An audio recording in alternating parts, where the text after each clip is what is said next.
Local farmers YouTube channel ಇಂದ ಇವತ್ತು ನಾನು ಬಿಳಿ ಕಾಳು ಮೆಣಸು ವೈಟ್ ಪೆಪ್ಪರ್ ಹೇಗೆ ಮಾಡುದು ಅಂತ ಹೇಳಿ ನಿಮಗೆ ವಿಡಿಯೋದಲ್ಲಿ ತೋರಿಸ್ಕೊಡ್ತೀನಿ. ಕಾಳು ಮೆಣಸು ಕಪ್ಪು ಅಥವಾ ಕರಿಮೆಣಸು ಎಲ್ಲರಿಗೂ ಸಹ ಗೊತ್ತಿದೆ. ಅದರಿಂದಲೇ ಈ ಬಿಳಿ ಕಾಳು ಮೆಣಸನ್ನು ಮಾಡೋದು. ಈ ಬಿಳಿ ಕಾಳು ಮೆಣಸಿಗೆ ಸ್ವಲ್ಪ ರೇಟ್ ಅಲ್ಲಿ ವ್ಯತ್ಯಾಸ ಇದೆ. ಇದಕ್ಕೊಂದು ಕರಿಮೆಣಸಿಗೆ ಒಂದು 700 ರೂಪಾಯಿ ಇದ್ರೆ ಅದಕ್ಕೆ 1100 ರೂಪಾಯಿ, ಆ ರೀತಿಯಲ್ಲಿ ಒಂದು 400 ರೂಪಾಯಿ ವ್ಯತ್ಯಾಸ ಎಲ್ಲ ಬರುತ್ತೆ. ಆದ್ರೆ ಈ ರೇಟ್ ಹೆಚ್ಚು ಕಡಿಮೆ ಆಗೋದು ಇದ್ದೇ ಇದೆ. ಆದ್ರೆ ಈ ಬಿಳಿ ಕಾಳು ಮೆಣಸು ಮಾಡಿ ನಾವು ಮಾರ್ಕೆಟ್ ಅಲ್ಲಿ ಸೇಲ್ ಮಾಡಿದ್ರೆ ಸ್ವಲ್ಪ ನಮಗೆ ಫೈನಾನ್ಷಿಯಲಿ ಸ್ವಲ್ಪ ಹೆಚ್ಚು ಬೆನಿಫಿಟ್ ಆಗುವಂತ ಚಾನ್ಸಸ್ ಇದೆ. ಅದರಿಂದಾಗಿ ನಾವು ಇದನ್ನು ಹೇಗೆ ಮಾಡೋದು ಕಲ್ತ್ಕೊಂಡ್ರೆ ರೈತರೆಲ್ಲ ಒಳ್ಳೇದು. ಅದಕ್ಕೆ ಈ ವಿಡಿಯೋದಲ್ಲಿ ಪೂರ್ತಿ ನೀವು ಹೇಗೆ ಕಾಳು ಮೆಣಸು ಮಾಡೋದು ಒಂದು ವಿಚಾರವನ್ನ ತಿಳ್ಕೋಬಹುದು. ಪೂರ್ತಿ ವಿಡಿಯೋ ನೋಡಿ. ನಮ್ಮ ಯೂಟ್ಯೂಬ್ ಚಾನಲ್ ಸಬ್ಸ್ಕ್ರೈಬ್ ಕೂಡ ಮಾಡಿ. ನೀವು ಯಾರೆಲ್ಲ ವಿಡಿಯೋ ನೋಡ್ತಾ ಇದ್ದೀರಾ, ಇದು ನಮಗೆ ಇನ್ನಷ್ಟು ಮುಂದಿನ ವಿಡಿಯೋ ಮಾಡ್ಲಿಕ್ಕೆ ಸಹಕಾರಿಯಾಗಿರುತ್ತೆ. ಕೆಂಪು ಕೆಂಪು ಕಲರ್ ನೋಡಿ, ಈ ರೀತಿ ಇರಬೇಕು. ವೈಟ್ ಪೆಪ್ಪರ್ ಮಾಡೋದಾದ್ರೆ ಇಷ್ಟೊಂದು ಒಳ್ಳೆ ಕೆಂಪು ಕೆಂಪು ಆದಂತ ಕಾಳು ಮೆಣಸುಗಳು ಬೇಕು ನೋಡಿ. ಈ ರೀತಿ ಇರ್ತದೆ. ಇದು ಗ್ರೇಡ್ 1 ಕ್ವಾಲಿಟಿಯದ್ದು. ಇದ್ರದ್ದು ನಾವು ವೈಟ್ ಪೆಪ್ಪರ್ ಮಾಡಿದ್ರೆ ಅಷ್ಟೊಂದು ಒಳ್ಳೆ ಕ್ವಾಲಿಟಿಯದ್ದು ಪೆಪ್ಪರ್ ಬರುತ್ತೆ. ಅದಕ್ಕಾಗಿ ಈ ರೀತಿಯಲ್ಲಿ ಹಣ್ಣಾಗ್ಲಿಕ್ಕೆ ನಾವು ಬಿಡಬೇಕು. ಇಷ್ಟು ಚೆನ್ನಾಗಿ ಹಣ್ಣಾಗ್ಬೇಕು. ಹಾಗೆ ಹೇಳಿ ಇದನ್ನು ಸಾಕ್ತದೆ. ಹಸಿರಿರುವಂತದ್ದು ಕೂಡ ಮಾಡ್ಲಿಕ್ಕೆ ಆಗತ್ತೆ. ಲೈಟ್ ಇದ್ದೇನೆ. ಈಗ ನಾವು ಮಿಷನಿಗೆ ಹಾಕುವ. ಮಿಷನಿಗೆ ಹೇಗೆ ಹಾಕುದು ಅಂತ ತೋರಿಸ್ತೇನೆ ನಿಮಗೆ ನಾನು. ನೋಡಿ, ಈ ರೀತಿಯಲ್ಲಿ ಇಟ್ಟು ಮಿಷನಿಗೆ ಹಾಕುವ.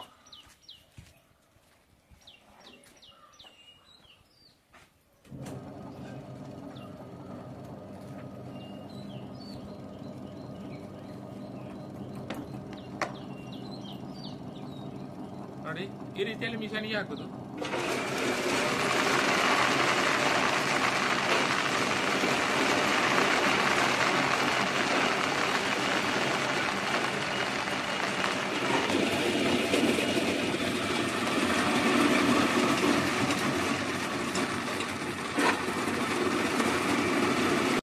ನೋಡಿ, ಇಲ್ಲಿ ಪೆಪ್ಪರ್ ಯಾವ ರೀತಿಯಲ್ಲಿ ಇದೆ ಅಂತ ಹೇಳಿ. ಕೆಂಪು ಕೆಂಪು ಬಣ್ಣ ಹೇಗೆ ಇದೆ ನೋಡಿ, ಎಷ್ಟು ಚೆನ್ನಾಗಿದೆ.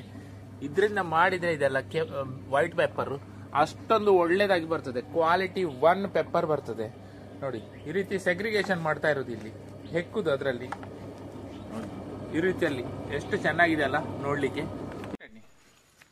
ನೋಡಿ, ನಾವೀಗ ಈ ರೀತಿ ಡ್ರಮ್ ಇಟ್ಟಿದ್ದೇವೆ. ಒಂದು 3 ಡ್ರಮ್ ತಗೊಂಡಿದ್ದೇವೆ ನೋಡಿ. ಇಲ್ಲಿ 3 ಡ್ರಮ್ಗಳುಂಟು. ಇದರಲ್ಲಿ ನೀರು ತುಂಬಿಸಿಟ್ಟಿದ್ದೇವೆ ನೋಡಿ. ನೀರೆಲ್ಲ ತುಂಬಿಸಿಟ್ಟದ್ದು.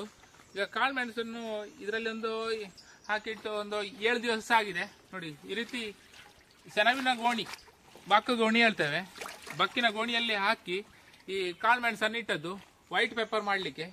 ಇದರಲ್ಲಿ ಸಹ ನೀರಿದೆ ಅಲ್ಲ.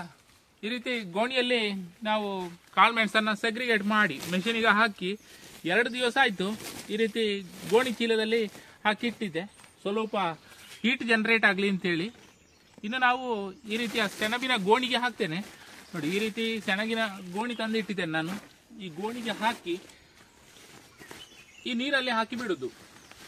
ಈ ರೀತಿ ಹಾಕ್ತೇನೆ ನಾನೀಗ.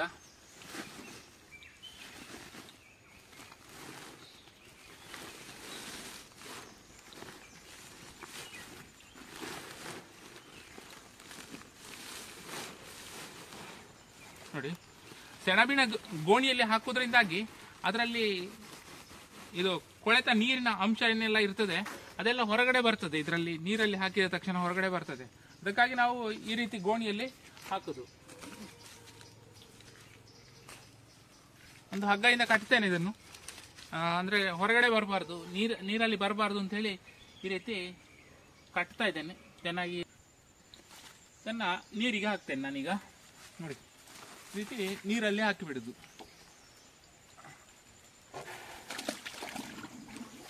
ಈ ರೀತಿಯಲ್ಲಿ ಇನ್ನೊಂದು 10 ದಿವಸ ನೀರಲ್ಲಿ ಹಾಕ್ಲಿಕ್ಕೆ ಉಂಟು. ದಿನಂಪ್ರತಿ ನೀರನ್ನು ಚೇಂಜ್ ಮಾಡಲಿಕ್ಕೆ ಸಹ ಉಂಟು. ಇಲ್ಲಿ ನಾವು ಸ್ಪ್ರಿಂಕ್ಲರ್ನದ್ದು ಕುಟ್ಟಿ ಎಲ್ಲ ಇಟ್ಟಿದ್ದೇವೆ. ದಿನಂಪ್ರತಿ ಬಂದು ಇದರ ನೀರು ಚೇಂಜ್ ಮಾಡಲಿಕ್ಕೆ ಸಹ ಉಂಟು. ಇದು ಫಸ್ಟ್ ಸ್ಟೆಪ್.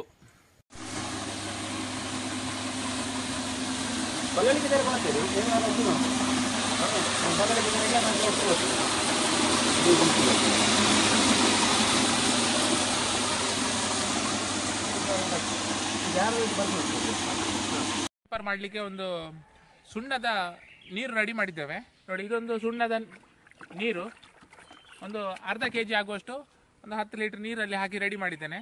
ನೋಡಿ, ಇದು ಇವತ್ತು ಕ್ಲೀನ್ ಮಾಡಿದ ವೈಟ್ ಪೆಪ್ಪರಿಗೆ ರೆಡಿ ಮಾಡಿದಂಥ ಈ ಕರಿಮೆಣಸು.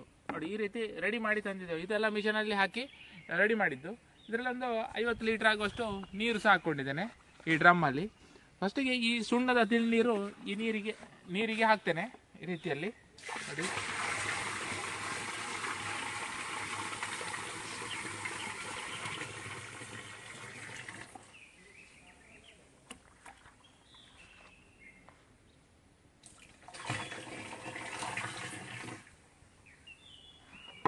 ತಿಳಿ ನೀರು ಮಾತ್ರ ಹಾಕಿದ್ದು. ನಂತರ ಈ ಕಾಳು ಮೆಣಸನ್ನು ಇದಕ್ಕೆ ಹಾಕೋದು. ನೋಡಿ, ನಾನೀಗ ಕಾಳು ಮೆಣಸು ಹಾಕ್ತೇನೆ ಇದಕ್ಕೆ. ಕಾಳು ಮೆಣಸು ಇದಕ್ಕೆ ಎರಿಯುವುದು. ಈಗ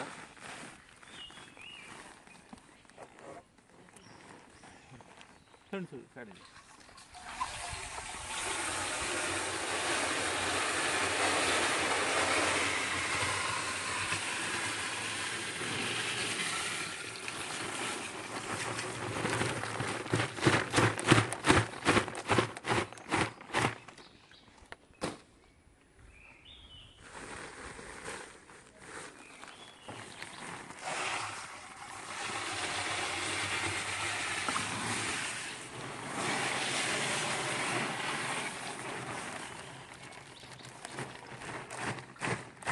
ಇನ್ನು ನಾಳೆ ಬೆಳಿಗ್ಗೆ ಇದರಿಂದ ತೆಗೆದು ನಾವು ಈ ಟರ್ಪಲ್ನ ಹೊದಿಕೆಗೆ ಹಾಕಲಿಕ್ಕೆ ಉಂಟು. ನಾಳೆ ಬೆಳಿಗ್ಗೆ ಅದು ಇದನ್ನು ಹೀಗೆ ಇಟ್ಬಿಡೋದು. ನಾಳೆ ಬೆಳಿಗ್ಗೆವರೆಗೆ ಇದನ್ನು ಇನ್ನು ಮುಟ್ಲಿಕ್ಕಿಲ್ಲ. ಈ ರೀತಿ ಇದೆ. ಈಗ